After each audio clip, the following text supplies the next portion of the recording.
At his best, this guy was the hardest player in the world to stop. Faster than Messi, more tricks than Ronaldinho. By age 23, he already had more trophies than most players get in their whole life. But ask any football fan to describe him in one word. You won't just hear genius, you'll also hear wasted, overrated, diver. So which is it? Is Neymar one of the best players ever, or the biggest what-if in football history? Stay with me. By the end of this video, you'll see how a poor kid from Sao Paulo became a world star and somehow became one of the most hated players on the planet too. Here's something most videos about Neymar never say. He almost didn't survive being a baby.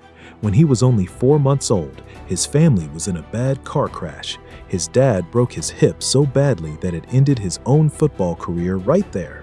But right after the crash, his dad's biggest fear wasn't the pain. He thought his baby son had flown out of the car. Turns out the baby had just slid under the seat. Shaken up, a little hurt, but okay. That one moment changed his dad's whole life. He could never play football again. So instead, he put everything into his son. Hours and hours in the backyard, teaching him every trick. By age 6, people were already talking about this kid. He was doing tricks past chairs in the stands, just for fun. A scout saw him and got him signed to a small local club. Word spread so fast that by age 10, Santos, one of the biggest clubs in Brazil, the club where Pelé became a legend, didn't even have a youth team young enough for him. So they made one, just for a 10-year-old. That's how much hype this kid had before he even hit puberty. When he was a young teenager, Real Madrid actually flew him and his dad to Spain for a trial. He got homesick almost right away. His dad got a bit of money out of the deal and took him straight back to Brazil. That one choice would shape everything that came next. Back home at Santos, it wasn't just hype anymore, it was real.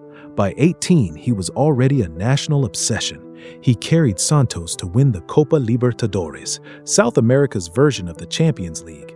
Some people still call that one of the best individual runs in the whole tournament's history. Assists one game, goals the next, over and over, all the way to the final.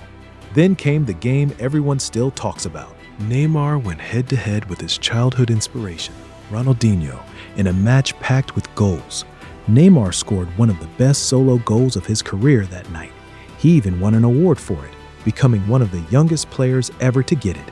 He wasn't just good for a kid anymore.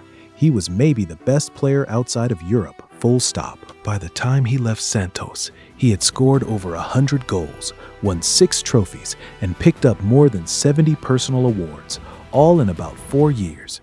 Then Europe came calling. Real Madrid wanted him, Chelsea wanted him, even Juventus tried. He picked Barcelona. Here's where it gets tricky, because Barcelona already had a guy named Lionel Messi. Neymar's first year wasn't amazing, just 9 league goals, and people kept comparing him to Messi, maybe the greatest player ever. But then came MSN, Messi, Suarez, Neymar, probably the scariest attack trio football has ever seen. In their best year together, they scored over 100 goals combined and won every trophy possible that season. Then there's the big comeback game. Barcelona were down 4-0 from the first match against PSG. They needed a miracle at home. Neymar was the one who made it happen. A free kick, a penalty, and the pass for the winning goal in the very last seconds. One of the greatest comebacks in Champions League history. But here's the part people forget. The very next morning, every newspaper front page was about Messi, not Neymar. And that, people close to him say, was the moment Neymar realized something hard to accept.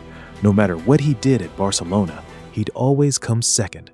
So in 2017, he did something nobody saw coming. He left for 222 million euros. Still, to this day, the biggest transfer fee in football history, more than double the old record. Fans felt let down. Experts called it crazy, but Neymar had made up his mind. He'd rather be king of a smaller kingdom than a prince waiting his turn forever. At first, it looked like the right call. He was definitely the star of the show. But football has a funny way of punishing you, and Neymar's body started falling apart almost right away. A broken foot bone, then months out, then more months out. In one season alone, he missed close to 30 games, and while he sat out, a teenager named Kylian Mbappé started stealing his spotlight instead. Then came the 2018 World Cup, and this is probably the moment that hurt his image the most. People counted that Neymar spent around 14 minutes of that whole tournament just lying on the ground. The internet turned it into one of the biggest memes in football. To be fair, he really was the most fouled player in the tournament that year, but nobody remembers the stats. They remember the rolling around.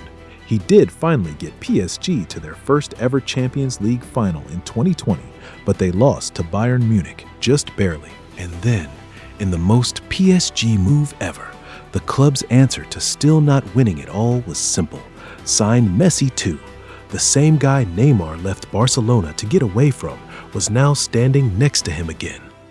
Getting Messi back didn't fix anything. PSG still kept losing early in the Champions League, and fans piled criticism on Neymar for not running back on defense, for the ego, for the drama. Then, at the 2022 World Cup, he tied Pelé's Brazil scoring record in the group stage. Right after that, Brazil got knocked out on penalties, and Neymar was seen crying on the pitch. A few months later, a bad knee injury while playing for Brazil pretty much ended any real hope of a full comeback. By 2023, PSG were reportedly trying to sell him. Manchester United got a call. Newcastle got a call. In the end, he signed with the Saudi club Al Hilal for a massive amount of money, a move a lot of fans saw as him finally giving up on chasing the greatest of all time title. And that's really the whole question, right? Neymar has enough talent to be talked about next to Messi and Ronaldo. Genuinely. But injuries, a reputation for flopping, off-field drama, and a few life choices that put comfort before legacy, all of it left him stuck in the what could have been conversation instead of the greatest ever one. Is that fair? Honestly, it's complicated. He's the fourth most capped player in Brazil's history and sits just behind Pelé on the all-time goal list. For now, he's won league titles in 3 different countries. He's one of the most exciting players to ever touch a football. By almost any normal measuring stick, this is a Hall of Fame career. But Neymar was never judged by normal standards. From the moment Brazil called him the next Pelé at age 10, the bar was set almost impossibly high. And when people compare you to legends before you've even finished growing up, falling short of the greatest ever doesn't feel like an achievement. It feels like letting people down. Which brings us to the ending nobody saw coming, and also somehow the ending everyone kind of expected. Neymar had already said this World Cup, held in North America in 2026, would be his last shot. He'd hurt his calf playing for Santos just months earlier, and it was really a coin flip whether he'd even make the team. He did, but he barely played, only appearing in 2 of Brazil's 5 games all tournament. Then came the round of 16 game against Norway. Brazil hadn't gone out of a World Cup this early since 1990, and the man who did it wasn't some unknown player. It was Erling Haaland, who scored twice to put Norway up 2-0. Neymar came on as a sub in the second half. In stoppage time, Brazil got a penalty. He stepped up and scored it. That was his 80th goal for Brazil, 3 more than Pelé ever scored for the national team, making Neymar Brazil's all-time top scorer. But it was only a small comfort. The final whistle blew, and Neymar dropped to the ground in tears. His teammates had to help him up. Right there on the field, he said out loud what everyone was already thinking. This was it. I tried, he said. It started here and it finished here. It's over. Just like that, his time playing for Brazil was done. And here's the part that really hurts if you're Brazilian. Pelé won 3 World Cups. Ronaldo won 2. Even Ronaldinho, the guy Neymar grew up looking at, has a World Cup winner's medal from 2002. Neymar, Brazil's greatest goal scorer ever, a player who scored in 4 different World Cups over 16 years, never won the one trophy that really matters back home. Brazil hasn't won the World Cup since 2002, and Neymar's whole generation leaves without ever getting it done. So here's the real question. Was Neymar a once-in-a-generation talent who just got unlucky with injuries and unfairly hated on? Or was he a guy who had everything, the skill, the money, the fame, and let his ego and off-field choices get in his own way? Maybe it's a bit of both. He leaves the national team as Brazil's all-time top scorer, with more trophies and highlight reel moments than almost anyone from his generation. But he also leaves without the one trophy that would have silenced every critic for good. Maybe that's exactly what makes his story so interesting in the first place.